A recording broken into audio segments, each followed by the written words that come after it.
오늘 함께 봉독할 하나님 말씀 마태복음 16장 21절로 28절까지 말씀을 교독합니다. 이때로부터 예수 그리스도께서 자기가 예루살렘에 올라가 장로들과 대제사장들과 서기관들에게 많은 고난을 받고 죽임을 당하고 제3일에 살아나야 할 것을 제자들에게 비로소 가르치시니 베드로가 예수를 붙들고 가나여 가로되 주여 그리 마옵소서 이 일이 결코 주에게 미치지 아니하리이다.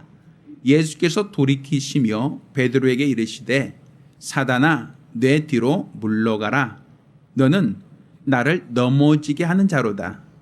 내가 하나님의 일을 생각지 아니하고 도리어 사람의 일을 생각하는도다 하시고 이에 예수께서 제자들에게 이르시되 아무든지 나를 따라오려거든 자기를 부인하고 자기 십자가를 지고 나를 쫓을 것이니라. 누구든지 제 목숨을 구원코자 하면 잃을 것이요 누구든지 나를 위하여 제 목숨을 잃으면 찾으리라.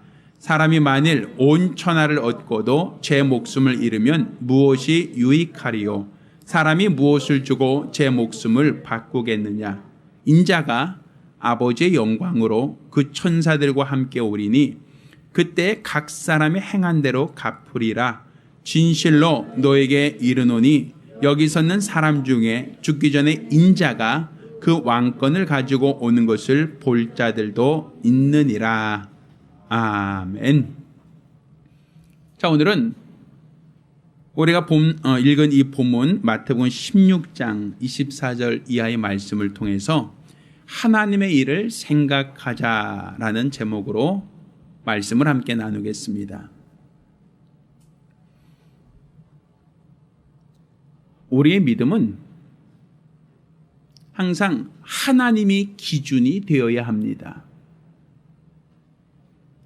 우리가 믿음을 갖고 수고하는 모든 수고, 봉사하는 모든 봉사의 그 기초는 내가 아니라 하나님이 기준이 되어야 한다는 사실입니다. 우리가 지금 가지고 있는 이 신앙이 하나님이 기준이 되지 않고 내가 기준이 되고 사람이 기준이 된다면 이것은 하나님이 원하시는 믿음, 하나님이 바라시는 신앙이라고 말할 수가 없습니다. 그러니까 종교와 우리가 갖고 있는 신앙에는 분명한 차이가 있습니다. 제가 타 종교를 비하하거나 타 종교가 나쁘다라는 측면에서 하는 이야기가 아니라 저는 우리와 다른 신앙, 우리와 다른 관점에 대해서 말씀드리려고 하는 겁니다. 하나님께서 우리가 가지고 있는 이 신앙에 대해서 하나님이 기뻐하신다라고 하면 이 신앙은 하나님의 인정을 받을 수 있고 하나님으로부터 칭찬을 받을 수 있습니다. 그렇지만 우리가 가지고 있는 이 신앙이 세상 종교와 같다라고 한다면 단지 종교심을 가지고 있다는 것만으로 하나님의 관심을 끌 수는 없다는 것이죠. 단지 종교 생활하고 종교적인 열심을 갖고 있다고 하여 그들 모두가 하나님의 관심을 끌고 하나님의 생명과 복을 얻을 수 있다라고 한다면 그러면 범신론이 될 겁니다. 그냥 어떤 종교나 상관이 없고 그냥 자기 취향에 맞고 자기가 원하는 종교만 선택하면 되는 것이고 어차피 산이 있을 때 오른쪽으로 올라가나 왼쪽으로 올라가나 정상에서 만나는 곳은 똑같으니 불교를 믿던 천주교를 믿던 기독교를 믿던 이슬람을 믿던 결국에는 같은 원리가 아니냐라고 하는 것은 종교 다원주의입니다. 그렇다면 우리가 갖고 있는 신앙이 하나의 종교로서만 본다면 그들의 이론이 그들의 주장이 설득력이 있다라고 볼 수 있지만 그렇지만 가장 근본적인 면에서 우리가 갖고 있는 신앙은 종교가 아니라는 사실입니다. 간혹 가다가 제가 깜짝깜짝 놀라는 것들 중에 하나는 이 순금과 도금이 너무 비슷하다는 거예요. 크기나 색깔이나 모양이나 디자인이 똑같이 만들어 놓으면 이게 진짜 금인지 아니면 도금인지 분별이 안 될 때가 있습니다. 그런데 분명한 것은 색깔과 모양과 디자인이 아무리 똑같다 할지라도 순금은 그 자체의 어떤 성질 자체가, 그 내용 자체가 금이라고 하는 성분으로 이루어져 있습니다. 그렇지만 도금은 포장되어 있는 것, 겉표면은 금 색깔이고 겉표면은 금의 모양이고 겉에서 드러나는 모양은 금 색깔일 수는 있지만 그 속에 차 있는 부분은 금이 아니라 다른 쇠붙이, 다른 금속, 다른 것으로 채워져 있는 경우가 많지 않습니까? 외형이 비슷하고 무게가 같고 디자인이 같다고 해도 도금과 순금은 같다라고 볼 수가 없습니다. 분명히 가치에서부터 엄격한 차이가 나지 않습니까? 그것처럼 우리가 갖고 있는 신앙과 세상 종교에서 보여주고 있는 종교심이 유사해 보이고 그 모습이 비슷해 보일 수는 있지만 그렇지만 근본적으로 다르다는 겁니다. 여기서 말하는 근본적인 다르다는 것은 관점의 차이가 다르다는 얘기입니다. 세상 종교는 철저히 인간의 기준에서 판단을 합니다. 그래서 이것을 우리는 인본주의라고도 얘기를 합니다. 내가 기준이라는 거예요. 내가 기준으로서 내가 원하는 신앙, 내가 바라는 열심을 갖고 구도자의 삶을 사는 것을 세상에서는 종교라고 얘기하는 겁니다. 그렇지만 우리가 갖고 있는 신앙은 내가 기준이 아니라 하나님이 기준이 되어야 됩니다. 내 관점이 아니라 하나님이 관점이 되어야 한다라는 사실입니다. 오늘 우리가 읽은 이 본문에서도 그 부분을 우리가 여실히 분별할 수 있는데 예수님께서 이와 같이 말씀하시죠. 자기가 예루살렘에 올라가 장로들과 대제사장들과 서기관들에게 많은 고난을 받고 죽임을 당하고 제3일에 살아나야 할 것을 제자들에게 말씀하셨습니다. 이는 하나님이 뜻하신 바이고 예수 그리스도께서 아버지 원대로 아버지 뜻대로 순종하시려고 하는 그리스도의 길이란 말입니다. 그런데 그 말을 들은 제자 베드로가 이와 같이 얘기하죠. 그리 마옵소서. 이런 말 하지 마세요. 이 일이 결코 주에게 미치지 않을 겁니다. 아니 누가 감히 우리 스승을 붙잡아 간답니까? 누가 감히 우리 스승을 해코지하고 또 그를 붙잡아서 능욕하고 고난 주고 그를 죽인다고 하는데 제자들이 그 얘기를 들으면서 뭐 그러나 보지 뭐 그러나 보지 뭐 예수님께서 고난 당한다니까 뭐 팔자가 드센가 보지 라고 수수방관한 게 아니라 제자는 예수님 그런 말 하지 마세요. 누가 예수님 붙잡아 갑니까? 누가 감히 예수님을 능욕을 합니까? 누가 예수님을 감히 죽입니까? 우리가 막겠습니다. 우리가 지켜드리겠습니다. 감히 누가 우리의 스승을 붙잡아 간답니까? 내가 지켜드릴 테니까, 내가 보호할 테니까 절대로 걱정하지 마십시오. 안심하십시오. 얼마나 인간적입니까? 얼마큼 의리가 있습니까? 얼마큼 믿음직스럽습니까? 그런데 예수님께서는 그 베드로에게 뭐라고 말씀하십니까? 오늘 본문은 이와 같이 얘기합니다. 사단아, 내 뒤로 물러가라. 너는 나를 넘어지게 하는 자다. 아니 인간적으로 봤을 때는 베드로의 말은 인간적이죠. 의리가 있죠. 얼마나 믿음직스럽고 예수를 걱정하고 예수를 보호하겠다고 내가 막아서겠다고 내가 지켜드리겠다고 하는 그런 예수를 예수님께서는 뭐라고 얘기하십니까? 사단이라고 표현한단 말입니다. 너는 나를 넘어지게 한다고 얘기한단 말이죠. 인간적인 생각에서 본다면 그러면 예수님이 죽는다고 하는데 잡혀간다고 하는데 고난당한다고 하는데 그럼 뭐 알아서 하겠지 뭐 알아서 돌아가시겠지. 그냥 이렇게 팔짱 끼고 무관심한 게 그게 하나님이 원하신 뜻인가? 인간적으로 볼 때는 이해가 되지 않는 말이죠.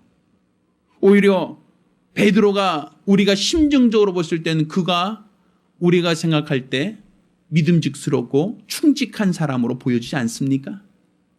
근데 왜 예수님은 그러한 베드로를 향하여 사단이라고 표현하고 너는 나를 넘어지게 한다라고 얘기하고 있는가? 그러면서 얘기합니다. 자, 내가 하나님의 일은 생각하지 않고 도리어 사람의 일을 생각한다. 지금 너의 생각은 하나님이 정한 일이 아니다. 사람의 생각이라고 아예 단정적으로 말하고 있죠. 결국 베드로가 말하는 것, 베드로가 하겠다는 그 모든 행동은 하나님이 기뻐하지 않는다는 겁니다. 의리가 있는데, 인정이 있는데, 예수를 지켜주겠다고 하는데도 불구하고 이것은 하나님의 일이 아니고 나를 넘어뜨리는 일이다라고 말하죠. 그러니 우리가 생각할 때 내 생각이 반드시 옳지 않다는 것을 우리는 전제할 수 있지 않습니까? 내 판단이 반드시 옳은 것만은 아니다라고 판단할 수 있지 않겠습니까? 내 기준이 하나님 편에서도 똑같이 옳다라고 판단되지 않을 수가 있다는 것이에요.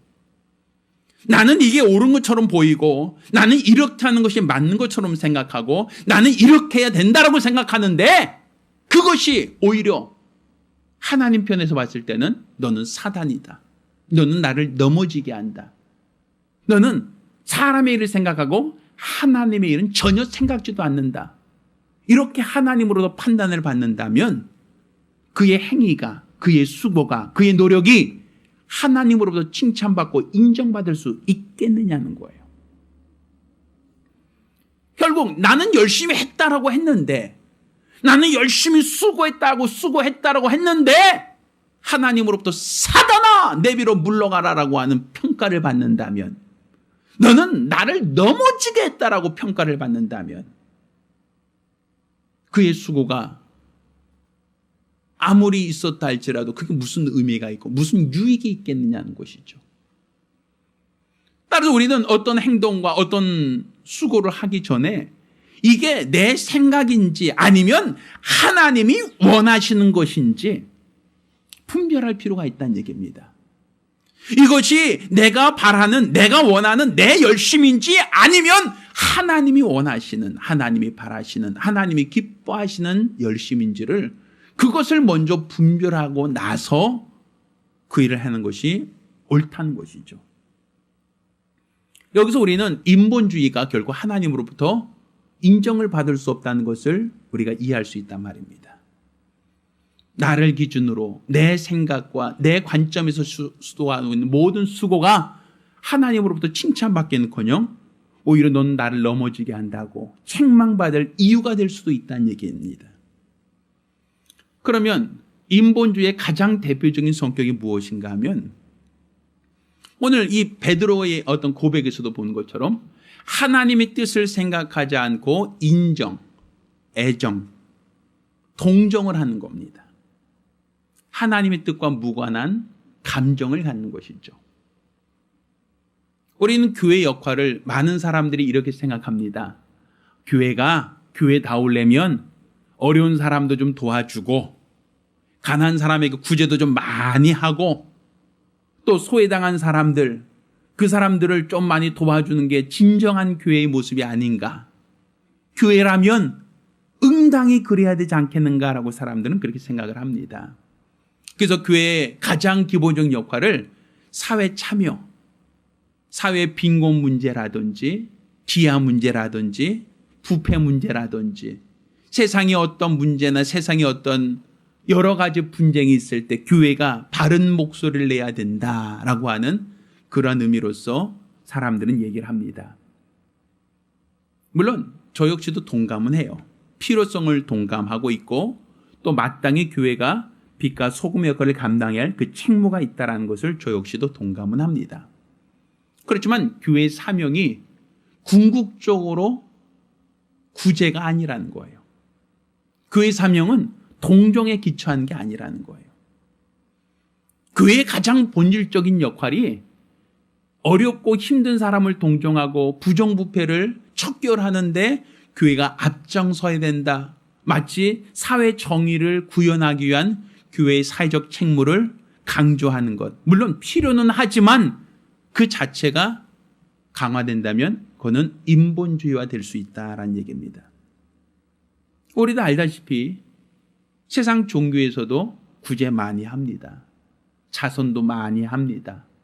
어렵고 힘든 사람, 소외된 사람들을 돕기도 하고 구명하기도 하고 그들에게 자선의 손길을 베풀기도 합니다.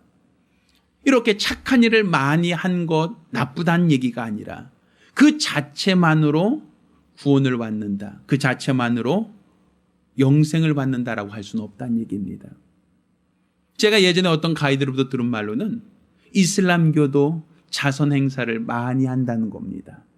자기 사제를 팔아서 어떤 사원을 짓기도 하고 가난한 사람들에게 먹을 빵을 나눠주기도 하고 힘들고 어려운 사람들을 구제하고 또 그들을 어떤 동정하는 그 모든 애쓰고 수고하는 부분들이 있다는 얘기 들었어요. 심지어는 이슬람교에서는 아내를 일부 일처제가 아니라 법적으로 4명까지 둘 수 있답니다. 우리가 생각할 때는 짐승 이렇게 생각하죠. 어떻게 아내를 4명씩이나 둬 그러면 집안이 어떻게 평탄할 수 있겠는가 화평할 수 있겠는가 생각하는데 그들은 이렇게 얘기해요. 지나가다가 가난한 여인을 보고 내가 빵을 하나 주면 그 사람은 그 빵을 하나 먹고 한 끼에 가난을 해결할 수 있을 겁니다. 그렇죠?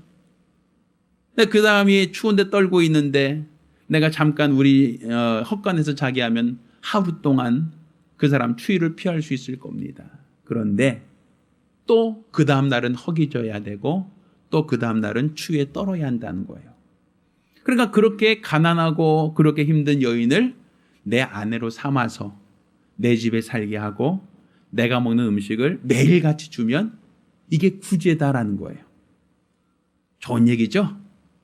그래서 아내를 여러 명 삼을 수 있는 것은 내가 착한 일 하는 것이다 라고 얘기를 해요. 내가 이 사람들을 구제하는 차원에서 하는 것이지 나의 어떤 성적인 욕구 때문이 아니다 이런 얘기를 한단 말이에요. 실제로 그렇게 해요. 그게 법으로 명시되어 있고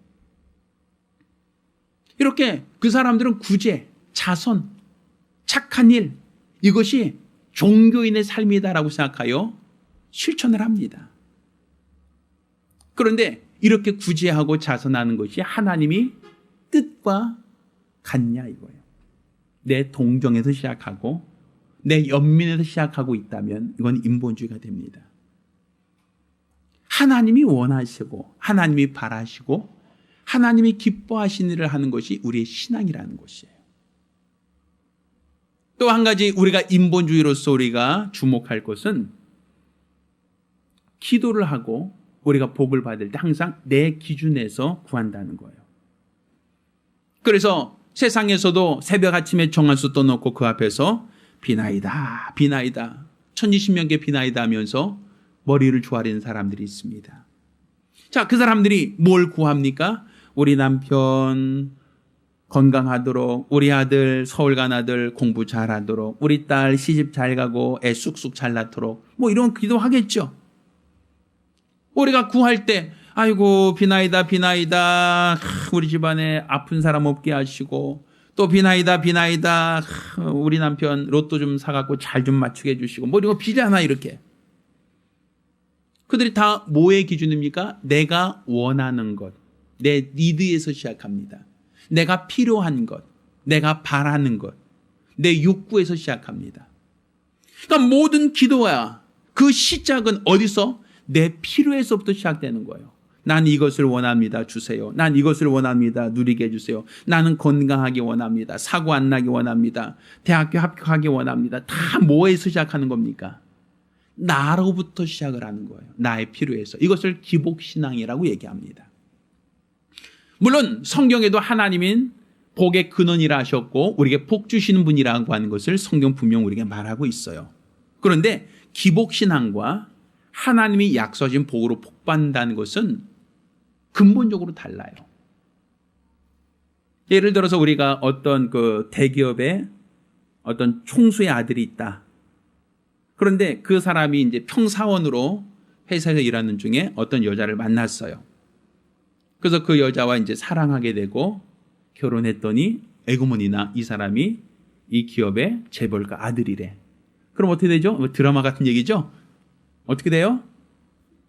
내 남편과 사랑해서 결혼을 했던 어떤 남자와 결혼을 했더니 평사원이 아니라 이 기업을 물려받을 재벌 2세래요. 그러면 그 여자는 좋은 집에 살게 되죠? 좋은 음식 먹을 수 있겠죠? 좋은 차를 끌고 다닐 수 있겠죠? 많은 사람들이 원하는 명품백 들고 다닐 수 있겠죠? 왜? 내 남편이 재력이 있으니까. 가능하겠죠? 자, 그런데 반대로 한번 생각해 봅시다. 그 여자가 어느 날 보니까 이 남자가 평사원이 아니라 재벌 오너의 아들이야. 에고머니나 이 사람 로또네. 의도적으로 접근해서 그 남자의 환심을 갖고 그 남자와 결혼을 했어요. 근데 그 여자는 뭘 원한 거예요? 이 남자를 원한 게 아니라 뭘 원한 겁니까? 이 사람이 가지고 있는 배경, 이 사람이 가지고 있는 재력, 이 사람이 가지고 있는 능력을 원했던 거예요. 자, 똑같은 결혼일 수 있죠. 똑같이 결혼해서 똑같이 살지만 시작이 다르단 말이에요. 뭐가 다르죠? 내가 그 남자를 사랑해서 결혼했더니 그 남자가 가지고 있는 모든 것을 내가 누리게 된 것과 난 그 남자 사랑하지 않아요. 뭐만 원해요? 그 사람이 갖고 있는 재력만 원하는 거예요. 그래서 그 재력을 얻기 위해서 그 남자와 의도적으로 결혼하고 결혼 생활한다. 똑같은 결혼이고 똑같은 가정이 되었지만 차이가 있죠, 분명히.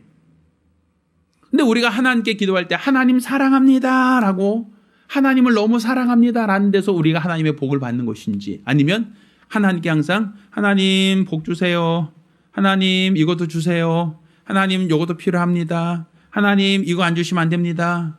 하나님 뭐가 되는 거예요? 수단이 되죠. 무슨 수단인데요? 내가 원하는 것을 얻기 위한 수단. 내가 원하는 것을 얻기 위한 수단으로서 하나님을 이용하는 것과 나는 하나님을 너무 사랑하고 하나님을 너무 기뻐하고 하나님 뜻대로 살려고 하니까 하나님이 그에게 복을 주시는 것과 차이가 있죠. 그러니까 하나님은 사랑하지 않고 하나님과 무관하게 그냥 난 복 받기 원합니다, 난 복 주세요 라고만 시작하면 이것을 기복신앙이라고 한단 말이에요. 그래서 성경에 욥기가 나오죠. 욥기. 그 욥이 고난받는 이야기가 나오잖아요. 그런데 마귀가, 사단이 하나님께 욥을 참소하는 내용이 뭐냐면 기복신앙의 기초에서 참소합니다. 저가 까닭없이 하나님을 경외하는 것이 아닙니다.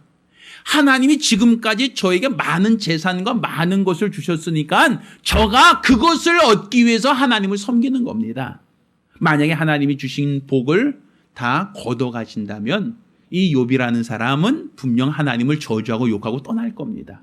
그러니까 욥이 지금 갖고 있는 열심은, 경건은, 수고는 뭐 때문이다? 하나님이 복을 주셨기 때문에 열심히 한 거 아닙니까? 만약 하나님 주신 복을 취하여 가신다면 이 사람은 절대로 하나님을 잘 섬기지 않습니다. 아마 저주하며 떠날 겁니다. 이렇게 얘기하죠.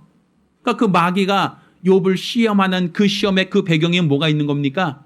하나님이 복 줬으니까 욥은 복 받으려고 하나님을 경외하는 겁니다.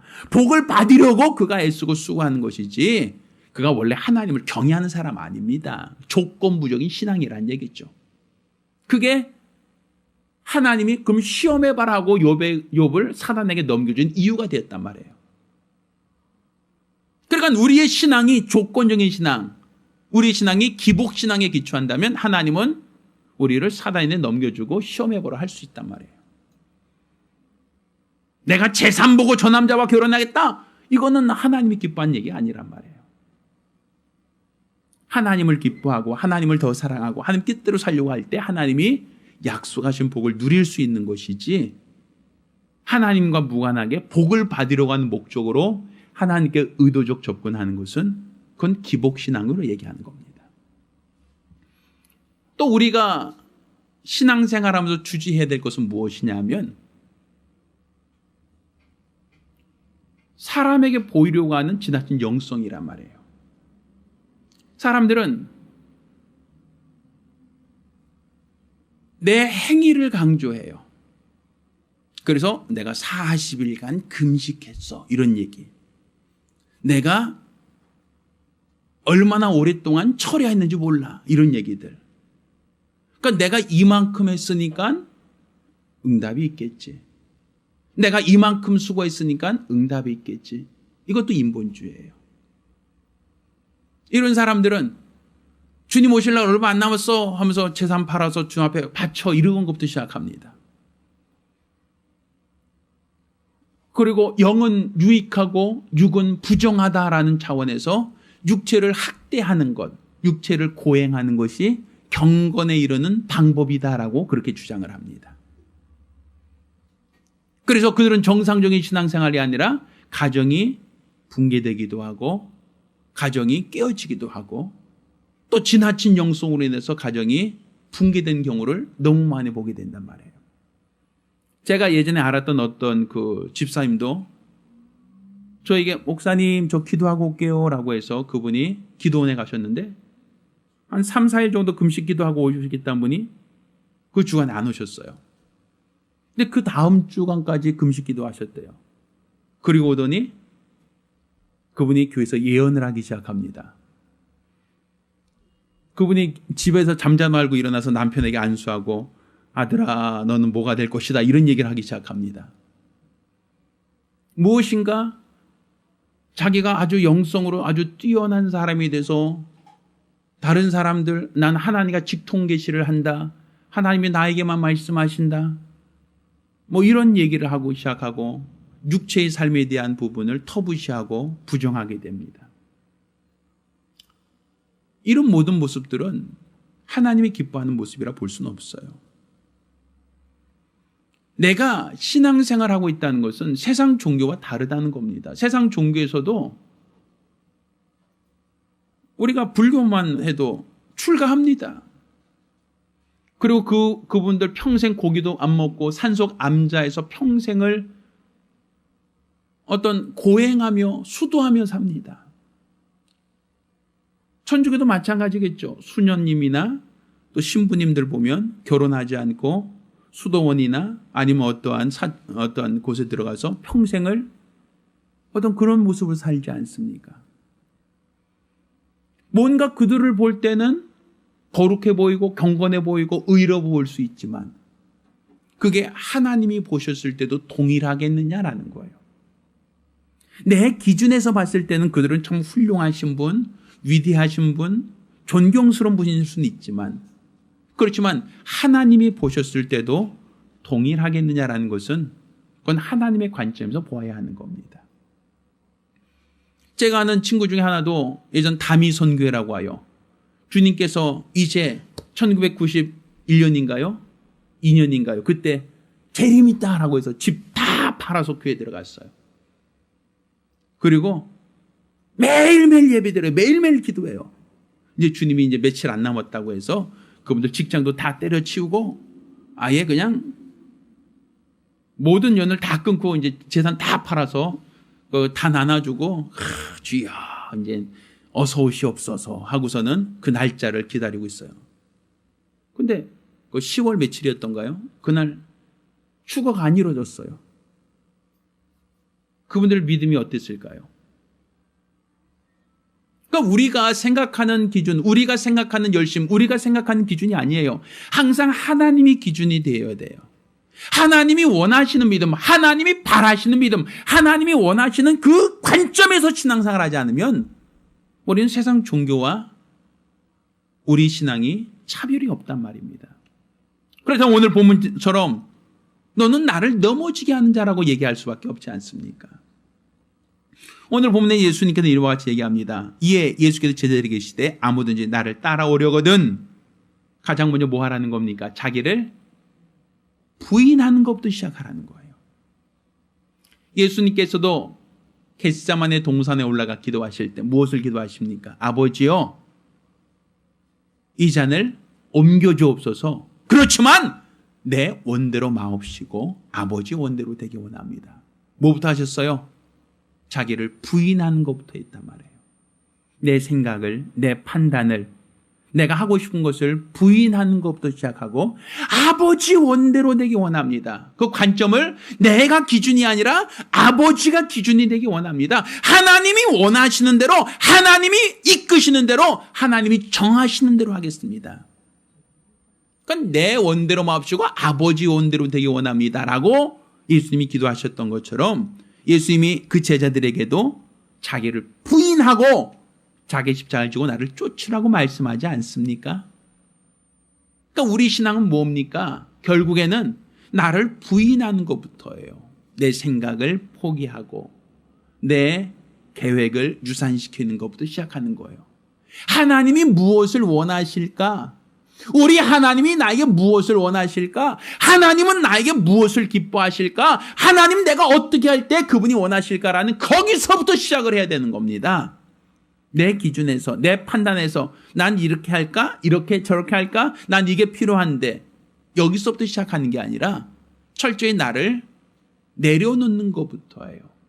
철저히 나를 부인하는 것부터예요. 내 생각을 포기하는 것부터입니다. 그러지 않고서는 너는 나를 넘어지게 하는 자다라고 얘기하는 주의 음성을 들을 수밖에 없지 않습니까? 자, 오늘 본문은 이와 같이 얘기합니다. 27절에 인자가 아버지 영광으로 그 천사들과 함께 오리니 그때에 각 사람의 행한 대로 갚아주겠다라고 얘기하시죠.